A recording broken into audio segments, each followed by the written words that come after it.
The sun has left and Your stories don't define you, but how you tell them will. Hi, I'm Sarah Elkins, your host and chief storymaker at Elkins Consulting.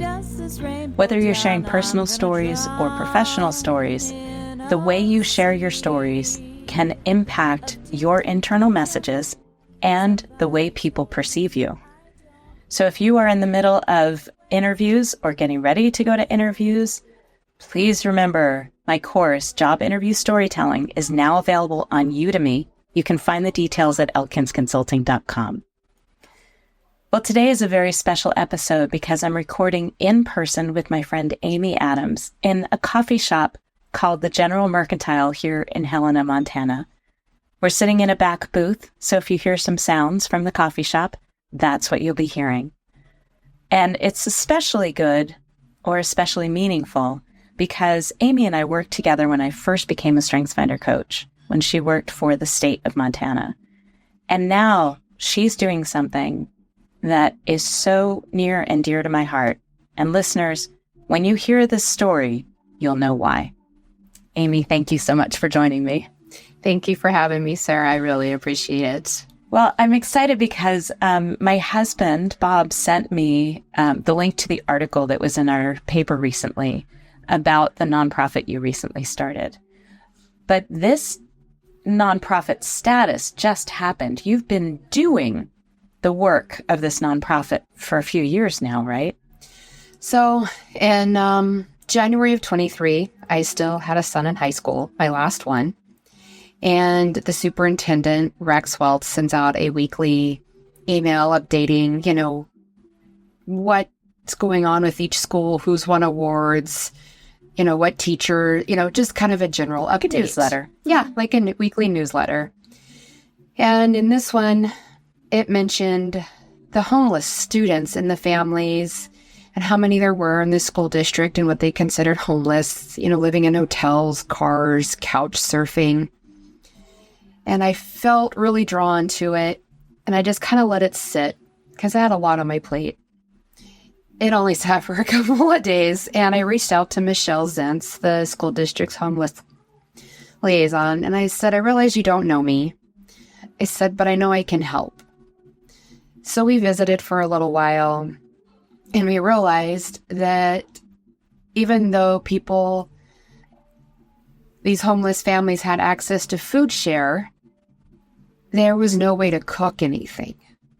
Mm-hmm. So all of their meals or whatever they ate had to be in a microwave. So, you're limited to frozen burritos, frozen meatballs, not a lot you can do with a microwave, or if you're in a camper with nothing working, teens, unattended youth, couch surfing and for whatever circumstances. So I told her, I said, okay, I know exactly what I can do. I can make food. I can cook for these families since they can't cook for themselves. These kids need a meal. And she's like, okay. And so I literally went out on Facebook. I said, hey guys, this is what I've got myself into. Who's helping? So immediately I had friends contact me. I said, this is kind of what I want to do. I want to try to do 2 meals a week, more meals delivered to whoever wants them. So Michelle put an email out to the families that she knew were homeless and living in hotels or whatever the circumstances were.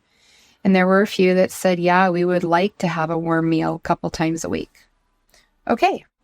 So break out Excel so I could keep track of the families and who was feeding them on what where night. they were. It's just a meal train, but at scale, right? Okay, right, yeah. And it just kind of snowballed from there. Michelle would come to me sometimes with another request because the school counselor or the teachers didn't know any other options. They'd exhausted whatever. All the resources that they knew Right. about. So we've helped with other things besides just meals. That is a huge one.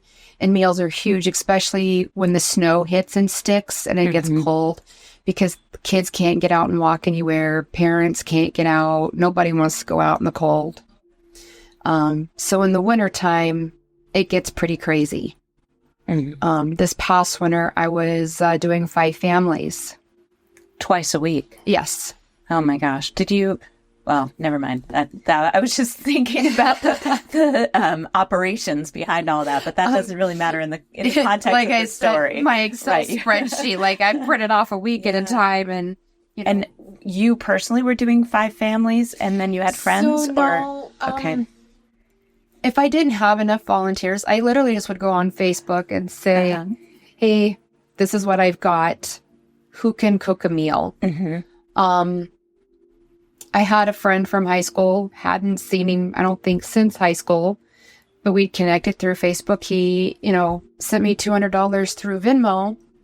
He's like, Pay for groceries. yeah, because he lived out of town. Uh-huh. So to help me with groceries. Other people did the same thing. They didn't like to cook or were out of town. Family and friends would cook meals and deliver them. And if they didn't feel comfortable delivering them, then I would. They'd bring them to me and I'd deliver them. And the only thing that I ask is that the meal is cooked, prepared, and basically if it's not delivered warm, it's something that they can just warm up in the microwave on a plate.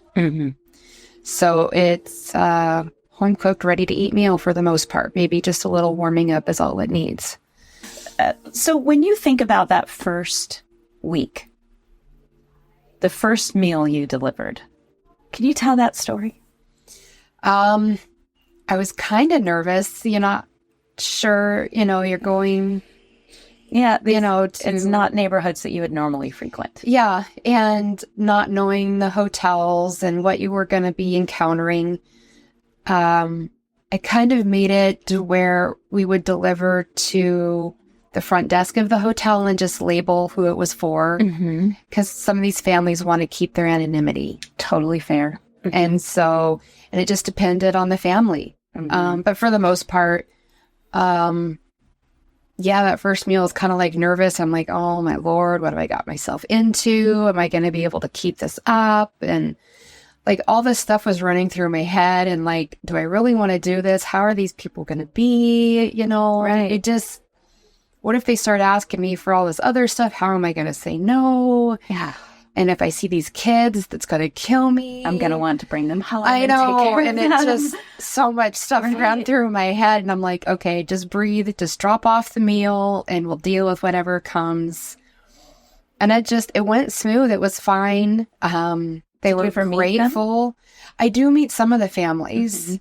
Some of them I never did meet at all because they just did not want that. So the meals were dropped at the front desk.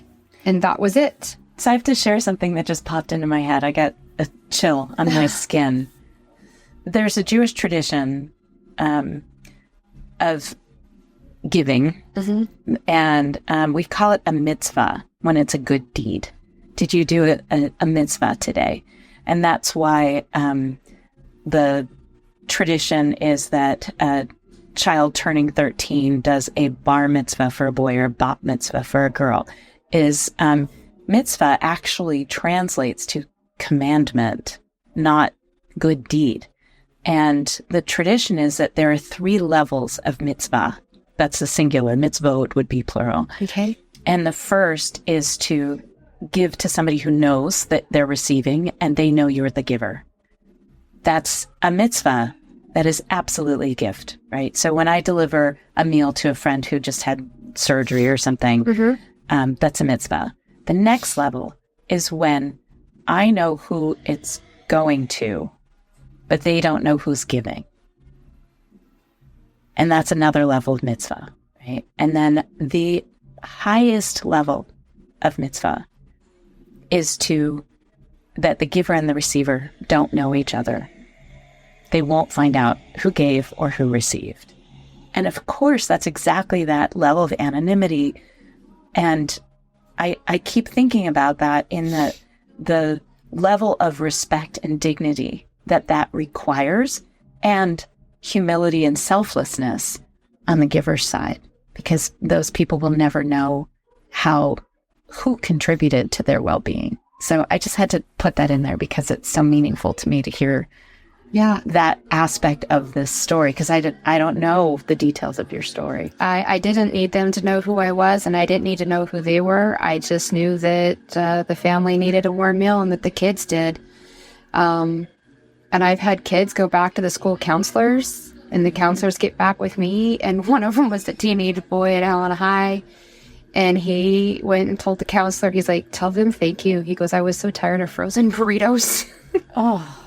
So it makes your heart hurt. I know. And then this year, a little boy, first grade boy, went and told his counselor, tell him thank you for the food.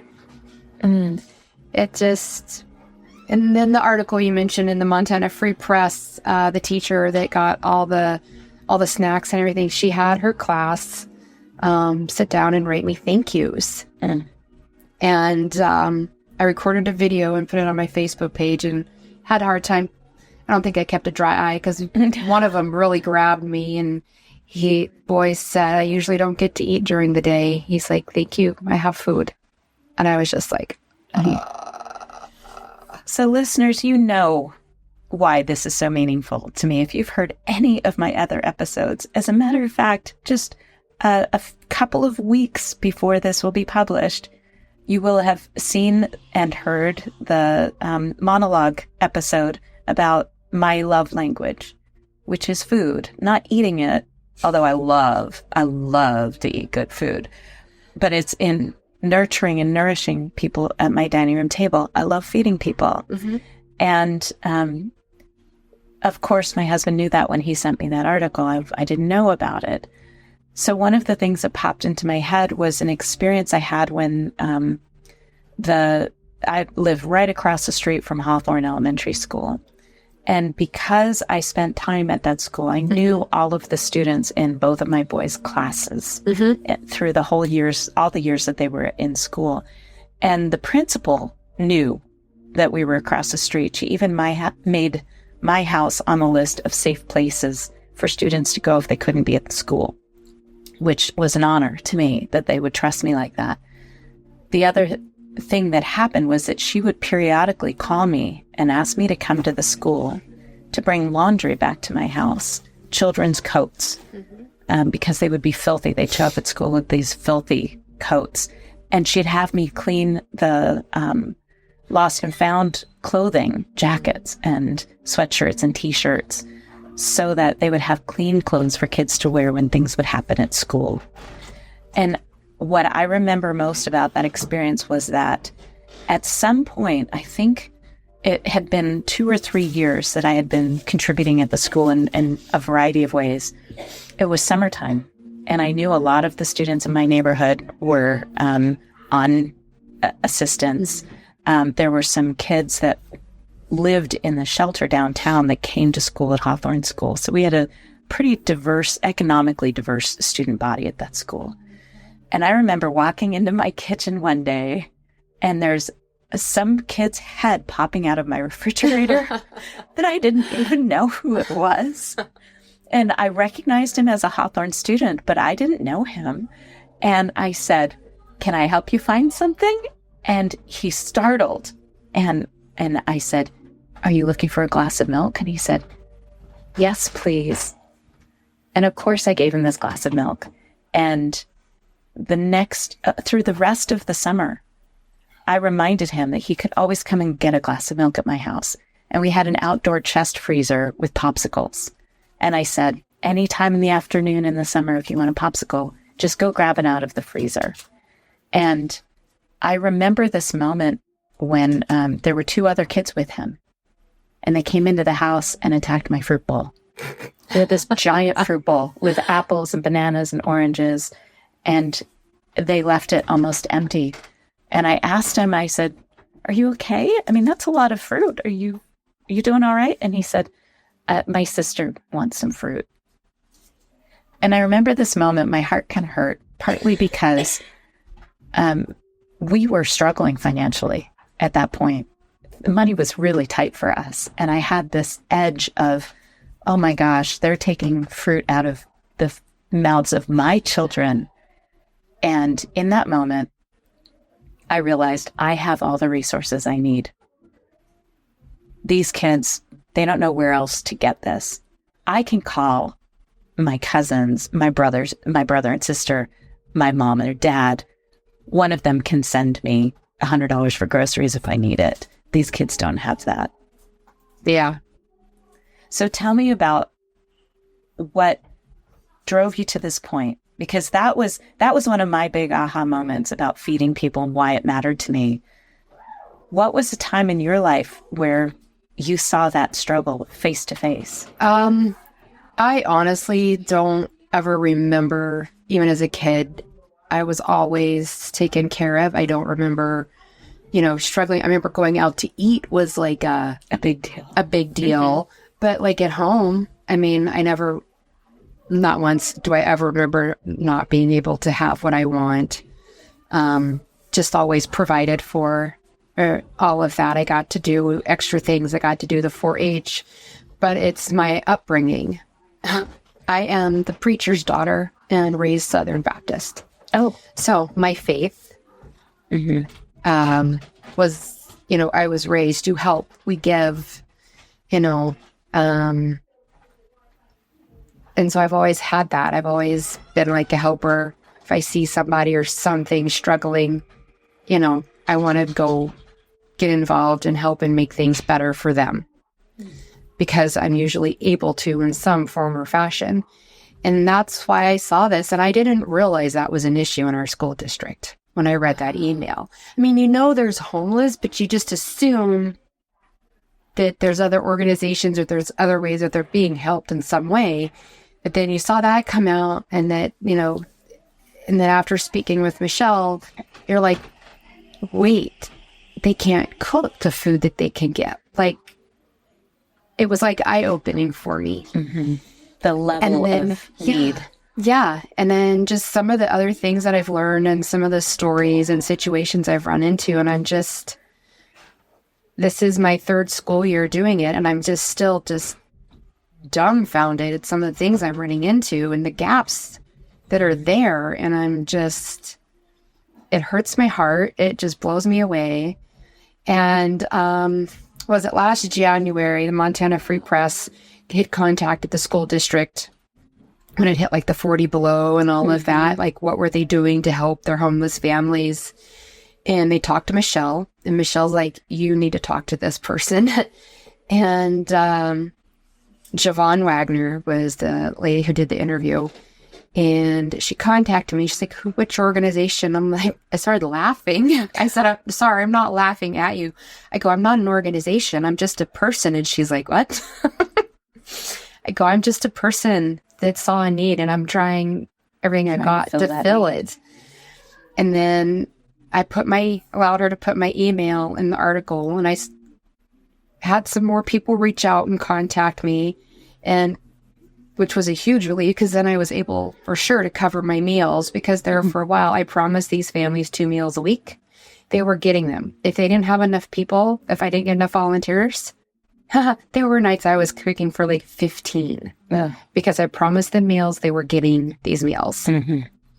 And I realize what I'm doing is not a fix, but at the same time, these kids have a lot of instability and insecurity, and they're living in a hotel or a camper. And they can't learn when they're always worried about when they're going to eat next. No. So I'm like, regardless of what the parents' situation is, these kids are still hungry. And you're not giving them cash for a fix. Nope. It's food. It's homemade food. It's homemade meal. And that's all they get, and we've met some other needs. Michelle calls it my group. She'd call me. She's like, well, this is what's going on. Is there any way your group can help with this? Is this something you guys would be willing to do? Yep, not a problem. Can you tell me one of those things? Yeah. I can tell you a couple of them. There was a dad, anonymity again. Mm-hmm. He was in a shelter. He was able to make all ends meet, do everything he needed to do, but he didn't have the funds to buy his kids extra toys and some books and things like that. And he wanted some of that. So I put a thing on Facebook. Hey guys, this are the kids' ages. Dad's what we need. Financially hitting everything else. Just he doesn't have the extra funds to do this. Mm-hmm. Those kids had one heck of a Valentine's Day. There was just this past school year, there was a boy. Life challenges. This kid just was amazing. Did not ever meet him. Don't even know his name. He made it to Business Professionals of America Nationals. Wow. In 2 different events.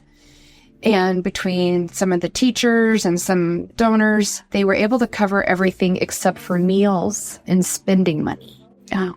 So I put a thing on Facebook. Hey guys, this is the situation I've been asked to see if I can help with. My oldest son gave $500, and then I had another donor give me $50. So we sent him with $550 because they only wanted $250 to cover meals. Mm-hmm. Well, the other $300, when they took the kids out shopping, he didn't have to feel left out. Right. He didn't have to feel different. He had $300 that he could spend on himself to buy whatever he wanted on his trip. Mm-hmm. There was another family this past winter when it hit 40 below. Had triplets. They were living in a camper. Oh. Water froze, side of the camper caught on fire, the propane. And then she couldn't get her truck to start because it was so cold. So I went and picked her up, got her up to Michelle, got all the kids outfitted with winter gear. And we got them in a hotel, paid for an extra night of hotel. And because the school district can do 3. Oh, 3 nights. 3 nights. I think they've lost the funding since then, but I'm not 100% sure. But then I paid for a 4th night. And I was able, just by simply putting things out on Facebook, to get those needs met. I raised $700 to pay towards a $1,000 repair bill. So that they actually have heat and water. So that's kind of why it's called Amy's Mess, is because it's not just strictly food. I've tried to meet other needs. Everything comes through Michelle. Mm-hmm. I know it's a verified need if it's coming through Michelle. So Amy's Mess, for our listeners, is the organization that she finally started and got official, is it 501c3? It is a 501c3. So that means charitable donations that you can write off if you donate cash or in kind. And I think one of the key aspects of this is that our community does show up. And that's something regardless of political situation. Yeah.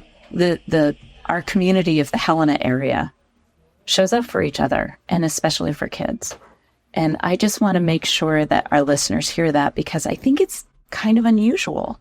I haven't heard stories. I've heard a lot of wonderful stories of other communities. I think this is unique. This kind of showing up for people, bringing meals to people that they don't know through our community. And one of the things that popped into my head as well is that this is 2 meals a week. And actually, since I started my nonprofit, I've promised 3. Okay. So, but even if it was 1, this would still be meaningful to me. And here's why. I know that showing up with a warm meal does so much more than fill bellies.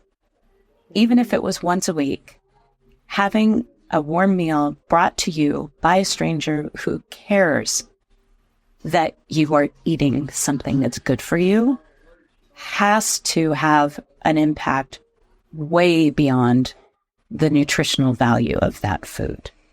Yeah. Somebody cares. Somebody is going out of their way to care about you, to demonstrate that you matter, even though they don't even know you. Yeah. And to have 2 meals a week and now 3 meals a week, I can imagine this changing the cycle of people's experiences in their lives, because these students are seeing this. Even if the parents aren't necessarily in a position to change what they're experiencing. The students are seeing something really different.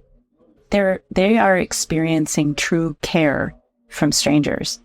Yes. And this is what interrupts that cycle of poverty and anxiety and food insecurity. So I know that I'm consistently contributing, and this will be one of my favorite charities forever, I'm sure. Thank you. And so I'm excited to contribute in this way. And our listeners, all the links will be in the show notes associated with this podcast episode at elkinsconsulting.com if you want to contribute in any way. And I would love to see this move forward and grow. And listeners, I just want you to know, I'm sitting here with Amy at the table. I happen to know her StrengthsFinder results. I know that when I contribute money to this organization, it is going to be used in the best possible, most efficient ways. Yes. Because I know her. So there are very few charities and nonprofits that I can be so assured that my money is going where it needs to be going. So thank you for doing what you're doing, for being that person who shows up for everyone. And I'm so grateful. You're welcome. Thank you. I'm happy I can do something. I know you are. Listeners, now it's your turn. Amy started this just by understanding a need and figured out what she could do and who she could count on to help her make even a small difference in the lives of these students. I'm a huge believer that food and giving in this way is a pathway to reduce dropouts, to reduce criminal activity, to reduce addiction, to reduce violence at schools. Feeding people, nourishing and nurturing them, especially students, is going to make the difference in our communities. What will you do, and how do you see the change and the shift in our communities? I would love to hear your thoughts on this episode. Don't hesitate to email me or post a comment wherever you find this episode. Thanks for listening to Your Stories Don't Define You. How you tell them will. That's the time you must keep on trying. Smile, what's the use of crying? You'll find that life is still worthwhile if you just smile.